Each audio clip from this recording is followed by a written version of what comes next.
So heartbeat. There we go. That goes in here. You shake this up to activate the ingredients.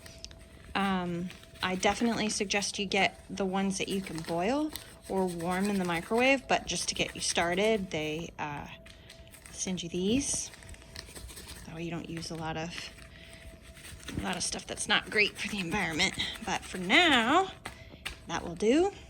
And then I've got some shredded chicken I'm gonna put in here. Because of the breed of dog he is, and he's younger, he can't really work it out, but he does enjoy just doing stuff right at the surface. So I'm just gonna lightly put it right here, and good to go.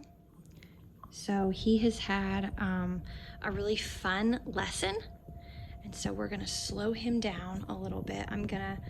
He's had a fun lesson getting to run around and play, and so I want to slow him down, pick him up very matter-of-factly. I won't tell him how cute he is. Yeah.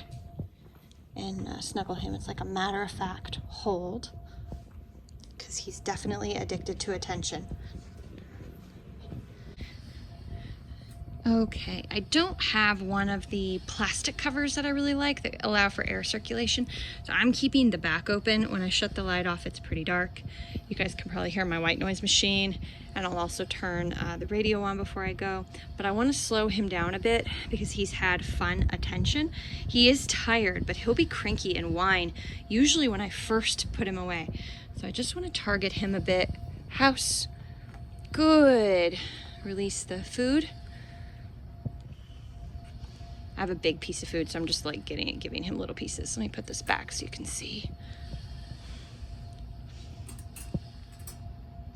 I would do this if he was pushy. He only gets food in the crate.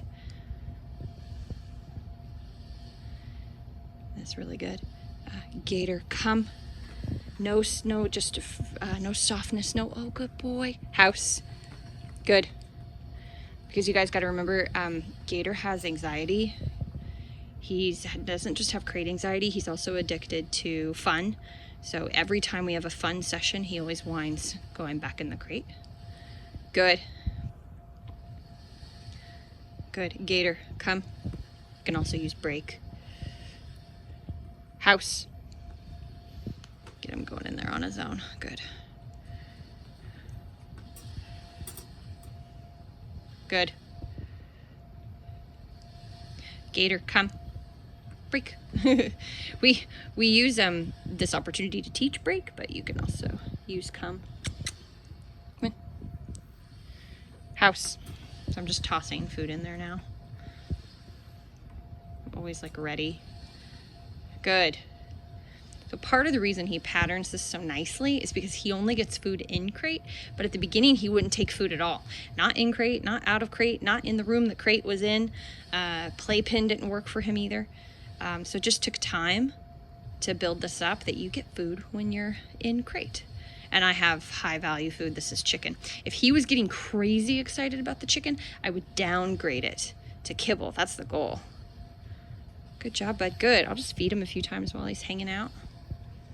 Good. As you can see, I've made a mess with my chicken. There we go. Good.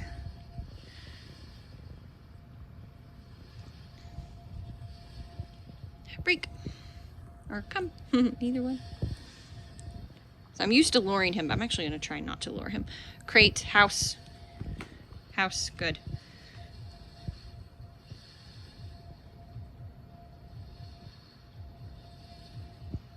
Good. Break. House. House. Good. You work up to pointing, saying house, and then rewarding. You can eventually build to sit. Good. Down. Which is harder. It's really hard, actually. Good. Good job. But all this stuff you got to build up to over the course of many days. Some puppies, it might be one session you work up to it, whereas other puppies, for him, it was about 5 days.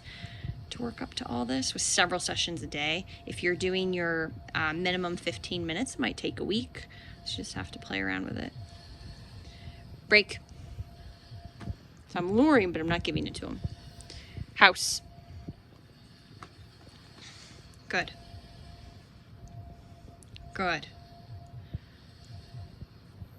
Good job. All right, so kind of chilled him out a bit. Chicken everywhere. So I'm going to put I need that to be at the front or he can't get it. Uh-oh. Ooh, that's really good. Let's just close that. But again, he's not expecting chicken when he comes out. He's expecting it in the crate. So that's why I don't have this puppy that's chomping at the bit to get out of the crate. And he's anxious. Like, he doesn't, when I leave the room.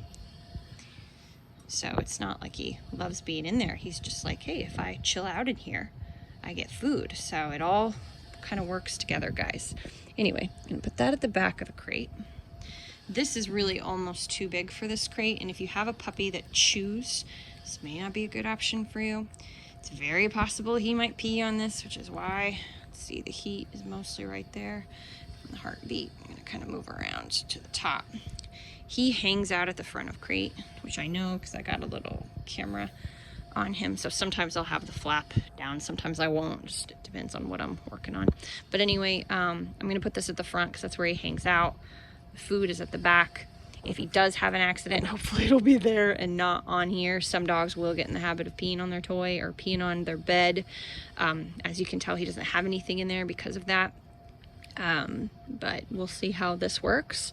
And I'll keep you guys posted. So hopefully he'll continue to tire himself out, licking that out, and then come to the front of the crate looking for me, feel this, and take a nap. I'm even trying to be quiet with this. Look, he's already concerned. See, look at that. See, he noticed right away. Excellent, back to the food. If he had kind of pushed at this at all, I might even have been like, no, with a little tap.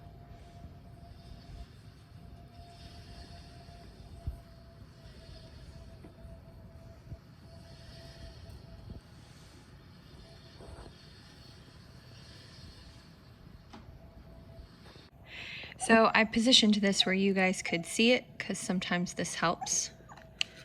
Hey, cut it out.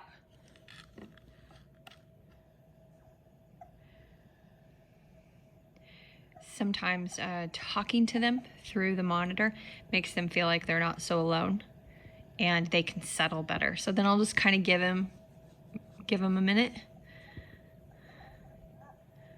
to kind of fuss a little.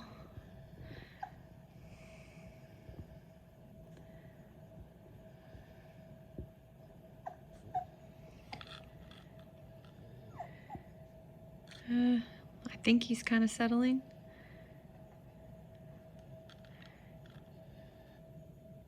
Kind of checking for openings. Well,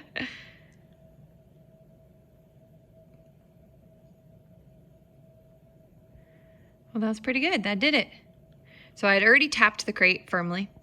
I didn't set him up properly the way I showed you guys to do before. I tried just sticking him in there and walking out. So of course he was fussing a lot. I just wanted to show you guys another example of what you can do if you have a baby monitor at home or sometimes a regular monitor. Again, it doesn't always work. But we just noticed this is something that makes him feel better as I tell him no through the monitor rather than go in there. It's just about different stuff, guys. It's not about one thing that changes everything. It's about mixing it up. Dogs are creatures of habit, so they get used to things. So just one, hey, knock it off through the speaker helped him do this. But notice I let him, I didn't just say no again, even though he was still doing whining, the lower whining. I let him kind of come down from it. If I had sensed escalation, I was about to, or taking too long to settle, I was about to try it again, but he ended up doing it. So that worked out nicely. Again, it's just about, all these little things, trying to help them learn how to be alone. That's our job as doggy parents.